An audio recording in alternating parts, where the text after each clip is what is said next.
All right. We're going to have the fourth of our current test sites speak about their experience at Cal State University Dominguez Hills. And of course, these are partly for the four new test sites to get some idea of the experiences that have gone on the past year at those locations.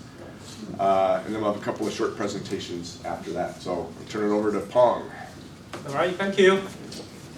So, last Friday, I got an email from Rob that said, okay, well, we're going to talk about your experience of using Sage in Dominguez Hills as a test site. And I realized, oh, I didn't get a free lunch. So I have to do something. But then I was focusing on the fact that he said, oh, it can be just really informal and don't need to be polished. So this is my talk. Okay, and I don't have a slide, but I think most of the materials I want to talk about is on the web. So, all right. So, well, this is my school on Wikipedia. So I'm going to give you a really raw version. There's nothing's polished. Really raw versions of the thing. Oops. My school, I think, is more or less the same size as TJ, and well, given the raw talk, that's a problem that I want to tell you many things, but I don't want to tell you in front of the camera. So you can read them, okay? So let me just say that yeah, my students are challenged in many ways, not just technologically, I mean financially or everything. So it's very tough for them. I mean, I've always think that if I were in their situations, it's hard for them to learn math. All right, so let's see. So what about Sage? Okay, so again, I shared the experience that, well, I think that's two levels, right? The one level is helping yourself, helping the instructor, in this case me, right? And one of my colleagues is also using Sage to teach. And the other level is just as you guys mentioned that, well, help the students to learn something that they can use, okay? And I guess like everyone, the first level is pretty good. I have good experience. I'm happy, smart, okay? My students, well, it's so-so, okay? So I will show you in a minute. Okay, so I guess everyone talk about some sort of gray distribution. So let me just give you a backdrop of the class that I taught. So I used Sage even before getting into this crowd of people.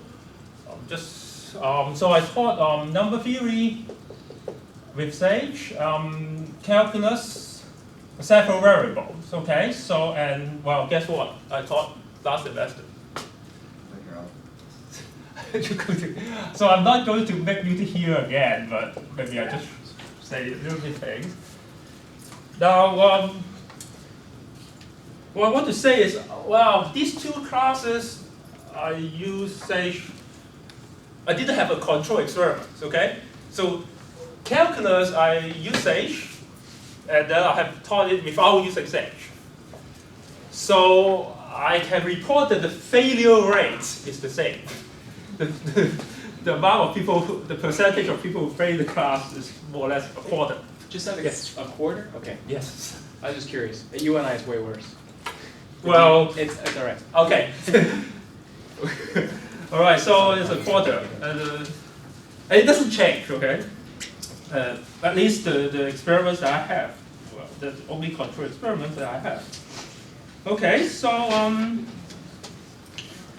So people talk a little bit about why we have difficulties, right? I mean, I guess on one level is well, so people, well, I learned from my psychology colleagues in psychology department that people do face, well, talk about motivations, okay? So I didn't give any extrinsic motivations. I didn't give extra credit, whether they use Sage or not, okay? So in a sense, I mean, maybe that's one thing, and the other thing is intrinsic motivation, right? So, well, I want to learn Sage, right? I mean, there's some things that I'm looking for that may help my students and may help myself. doing teaching. So I have motivations to do that. And I think,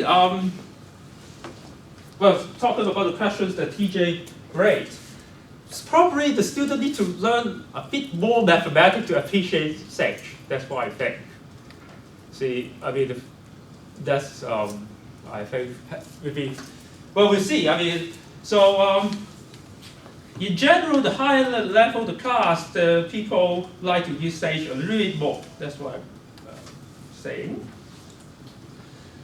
Okay, so, well, so I'm happy that, so I also get some student evaluations.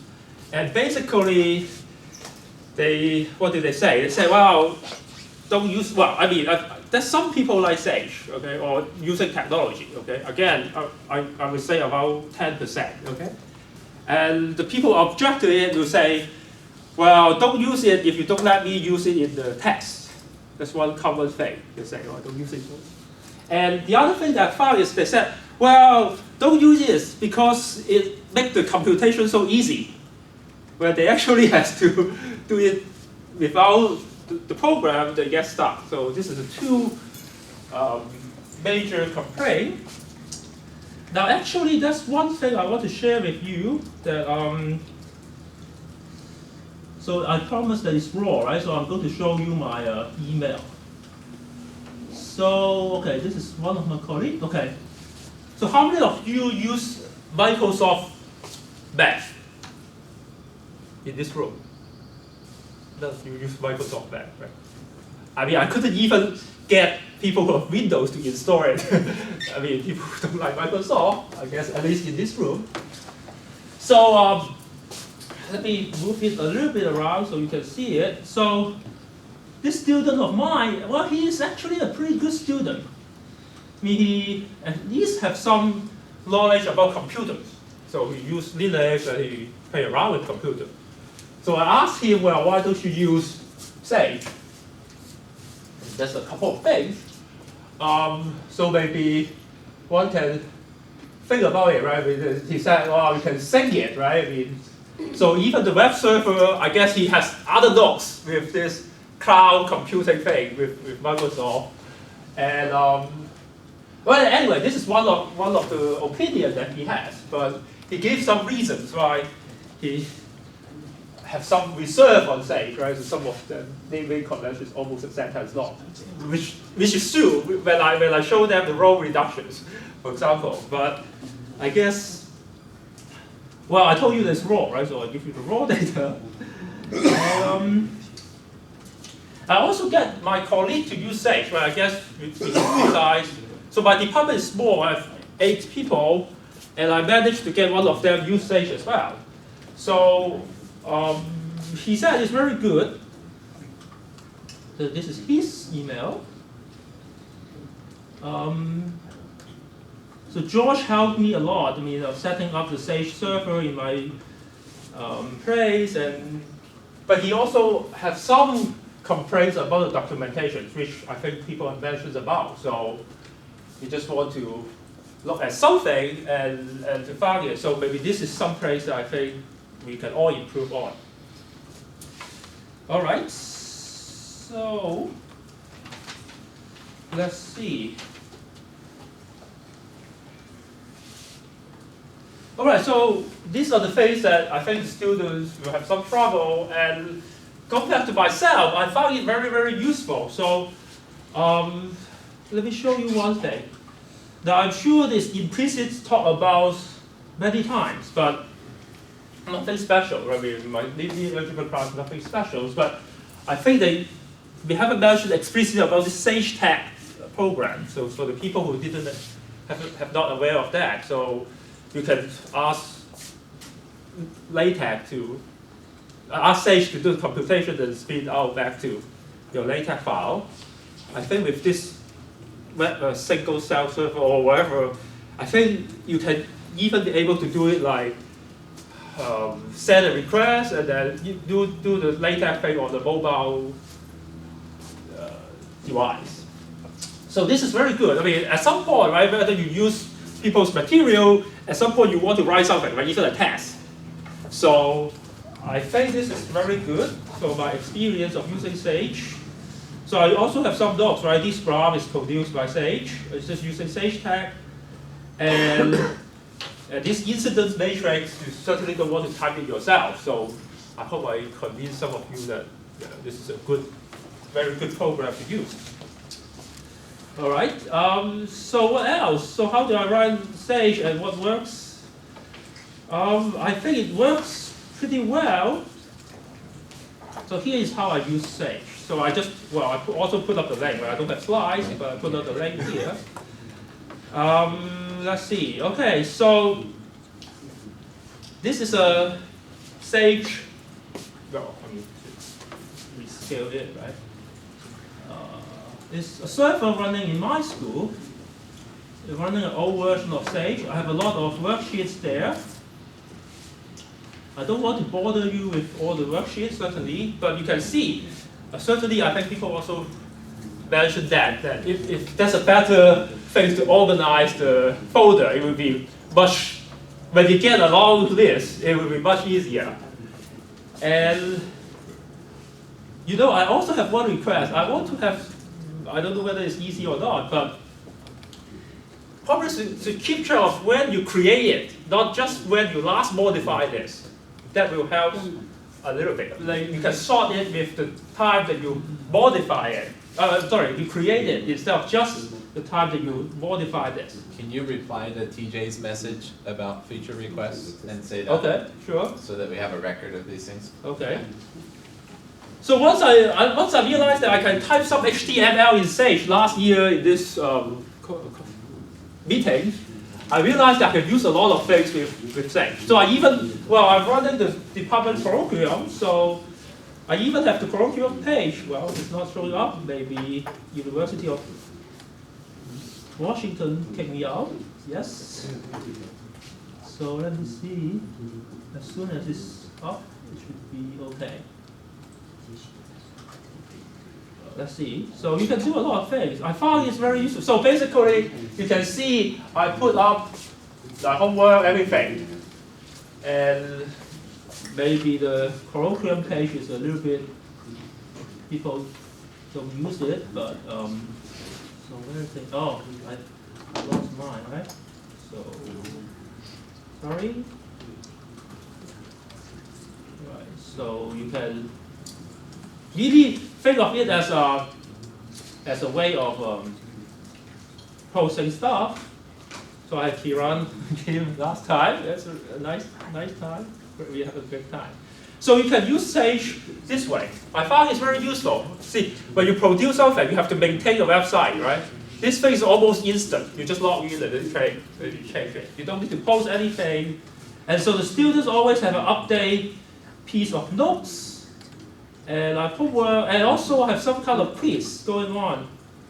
So that's I like too. So certainly they won't have, well, this is after the fact, right? So they won't have the answers, right? They just see, so a bunch of people come here, so let's have a quiz, right? I just pull this up, you just use your, so this also one use that I found very helpful. So just to clarify, so you would have the computer set up at the front of the room. Right. And then, so the students file in, and you tell them, this quiz, here's the quiz on the screen. Right, do it. Do your quiz, okay. Yes. So they do it on paper, yeah, but this is true for, so just, it's pretty fun. Well, what else? What else I want to show you? Well, I try to, okay, so what kind of homework that I gave, right? When TJ mentions that maybe it's long homework is not too good, right? And yeah, I realized that too soon. So there's a bunch of shorter homework. I want to share with you once and just give you examples of. So I didn't teach them how to compute determinants. I mean, I just didn't find a good time to teach it. So I asked them to read this page without the solution, obviously, at that point, right? During the spring break. So I asked them, okay, just read this. And So here, yeah, well, this is the phase that we started with the patch. But anyhow, so they read this, and so I basically teach them how to compute determinants. So one of the questions I want to show, and then later on I test them to compute a 4x4, just compute a 4x4. Not only here, but in the test. So they can sort of do it. So maybe it's a sign that they know how to do it. But what I want to point out is, well, almost none of them know after reading this, right? Without any instruction from me, no expand it on this column. So in a sense, it's not, so you do need to have some more support to them. So they will read this, right, copy the procedure that I had, right, expand on the second row or first column, and then ask them. So just by asking them reading the Sage notes probably doesn't help that well, okay? That's my, there's also one more thing that I just realized today when I prepared this. So, well, this is just certainly just, so on, this is a Sage issue. On Chrome, you can see that, well, certainly it should be non-zero, right? You invert the matrix, right? So, but the same thing, I think is on Firefox, it's become 0. That's a big thing that, because my students raised to me, I keep the error. You see what I'm saying? It's the same code. You can see I typed the LaTeX correctly. So I just take this chance to mention that. It should be fixed within a couple of weeks when we merge MathJax. Yes. My colleague also mentioned that he was MathJax. Yeah. Okay, so so what else I want to show you, right? I mean, I certainly don't want to. So basically, I do most of my stuff just on the Sage notebook. I didn't pick a book, although, let me just show you one thing real quick. See, I even put up my syllabus there, right? It's a little bit hard to find. You can tell me. Oh, this is the syllabus. Sort on creation day. Huh? Sort on creation day. Yes. So I didn't even manage my web page, so to speak, and Sage does it for me. It takes LaTeX, it can have links, and so on. Ross books there, I use Hebron. Well, I use all these links. I mean, I probably didn't use this book, but at some point. But basically, these are the docs, okay? And also, one more thing that I want to show. So here's how I use it. And I also want to give you an example of what kind of problems that you may need the students, help the student a little bit more. So, do I have a number theory in here? Let me see. 1 second. Oh, this is not the. This is not my. Okay. Wait. I think I have the old number.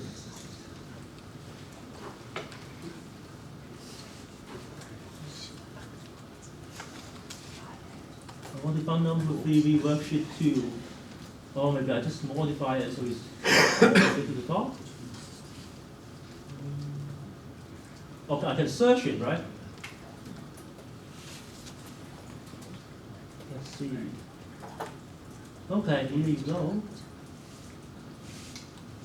Alright, so this is one kind of, one other thing I like about using Sage is this, or maybe it's helpful to people. You can link a lot of things to it. See, if you produce a, well, I'm sure with the PDF you can call, but it's also this way. You can link it to Wikipedia if you don't want to, let's say, whether it works, right? So I link it to Wikipedia. And so this is a really easy way to set up your docs, I think. Once I realized that Sage can, well, you can type HTML on Sage easily, then it's very good. Okay, so anyway, so the last, well, this thing I want to share with you is, anyway, that's not very interesting, right? I just found some points on a plane using Sage. And the homework was, well, I found a smaller, I think I asked them to find for another equations with a smaller set of points. Instead of like 49 points, I ask them for like 25 points or 36 points on such a thing. And all but only one student actually changed the number of points that he need to give it to me. So, but I think the message is you have to be very clear for them, tell them that, okay, some things that you need to change, right? Pay attention to that. Otherwise, they just, it's easier to copy than think about things. So when you use Sage, because it's on a computer, it's easy to copy and paste. Seriously. So even easier than on paper. So I think you have to make it very clear that, okay, well, ask me to find a different set of. So it seems like one of the things with Sage is we want students to explore. Right. You know, try things out and experiment, but you're saying that doesn't happen, they just copy and do the assignment and get done with it? Yeah, at least in my case. Right. But I think this go back to the fundamental point. I think the students need to be better at math, a little bit better than at math. But they're certainly not contradictory. This goal to use Sage and to help them. But without the math background, they just didn't know what to explore. They have hard time to using their driving calculator. Right. They like to use the RREF. So it's easy, short, done, right? But once they learn more math, they're just curious that, oh, I can't do it by hand, I can do it by this, and and it's just fundamentally hard, I think. At least for the school, like my cohorts, I mean, the CSU, I would. Well, they're not all equal, but the people who have in general have this kind of problem. All right, so I think the last thing I want to show you is I find it really cool. Nothing to do with education, but the Sage notebook can also use one thing. So let me show you this. Thank you, answer it to end. So guess what is this?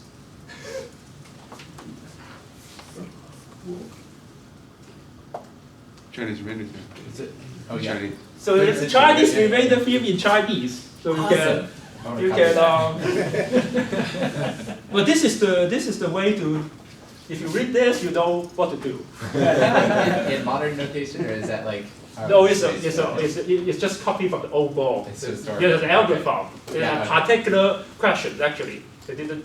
Modern Chinese characters. Modern Chinese character.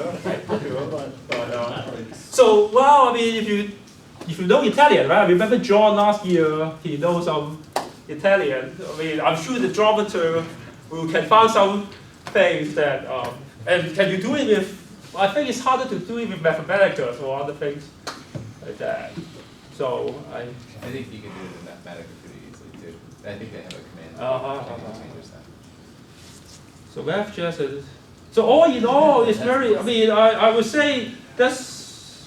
I will keep using Sage, and hopefully I can make my students merge the two goals closer. Okay, the students can use it.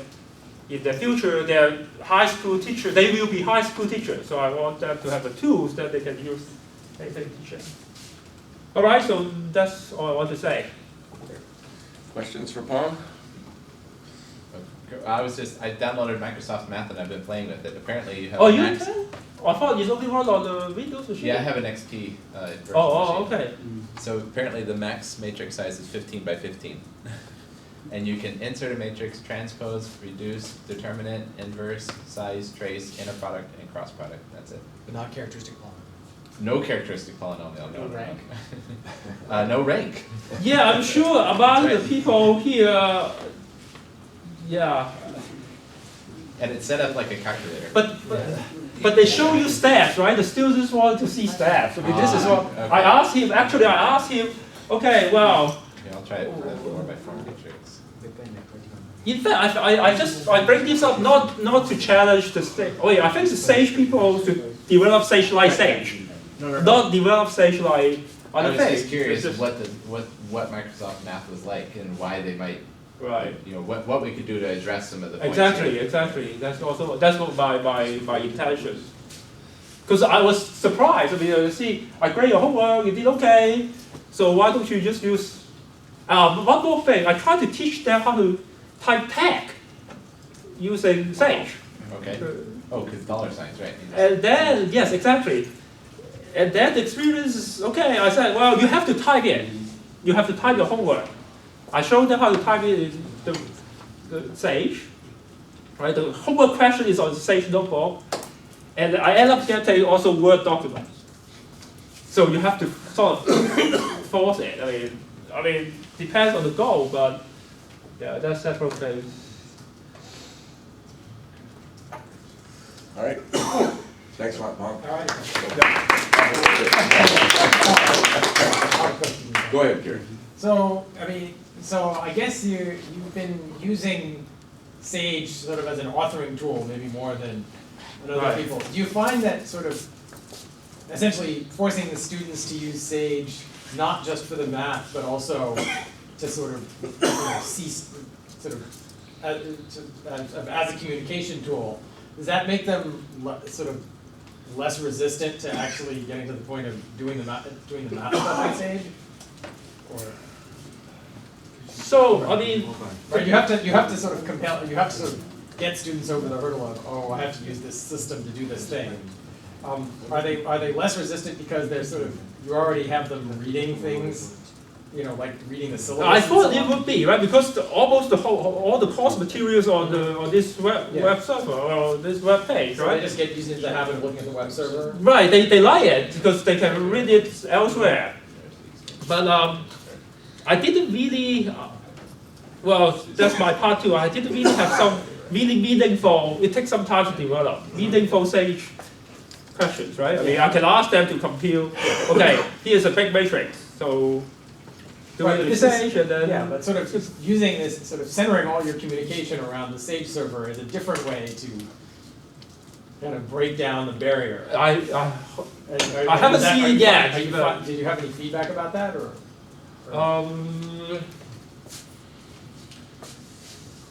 Do you have any sense of whether it worked? I think they definitely read it because that's the main course material. They read it, they print it out, right? When they come to my office, there's a bunch of They print out, print out your yeah. worksheets. Or sometimes they just show me the computer. Hey, okay, what is this about? So in that sense, they're using Sage, but not as a computational tool yet. Yeah, but is it getting them any closer to the step of, you know, starting to type in the boxes? I mean, it seems like it. Well, they did. For example, to reduce the matrix, very, very basic stuff. Yeah. They don't know how to do it with their calculator, but they know how to do it with Sage. Because you sort of Right. put it in front of them. One more thing. Sorry, it's long, but real quick. One thing I like about, also very good about Sage is you can give live example. Say, for example, I want to teach. Well, everyone who teach linear algebra has to teach row reductions. Okay, so you can show them, right, and then you just use random matrix, right? If you use random matrix, do I see a password? Let me see. Where's that password? Oh, here maybe. All right, so I just went through this with them. Right, here's a matrix. So what to do next, right? Which row? So someone said, oh, do this or type, okay, and then they can see this. Apparently, it's very successful, according to my colleague, because he said he spent like 1/3 of the course to teach the students to do it right. But with Sage, I'm proud to say that I can teach them in 2 weeks. So, Because they see you doing it on the fly. yeah, then they can. And Yeah, you don't have so to this do the is. arithmetic. But and the people they asked me, okay, could you give me another example? Hit it again. Right. So this is the live example is very great. So in your random matrix command, if you put algorithm equals echelonizable, and you can even then say rank equals whatever you like, and then you will get an example that row reduces to to do specific rank. Nicely. Ah. Insert rank. I learned something. last summer with my students as a summer project. Look at random- Echelonizable, diagonalizable, you can get determinant one matrices, which are great for Look at the documentation. obfuscating examples. Random matrix question mark, it talks about all those. About 4 methods of All right. different types of nice matrices. It's really good for making tests. All right, anything else for Pong? Yep, Brett. Question related to, thing you said at the end about having students write LaTeX in Sage. I've had a disastrous failure trying to get students to write LaTeX. Not that they had trouble with the code, like I would give them sample code to adapt.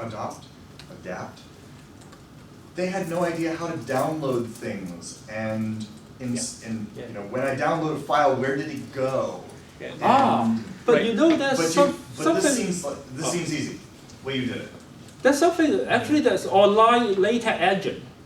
Just go to website. They I don't haven't need to found one that download works well. anything.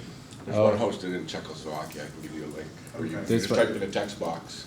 Yep. And then what happens when the students press the, build PDF button, Right. it looks like they are downloading a PDF.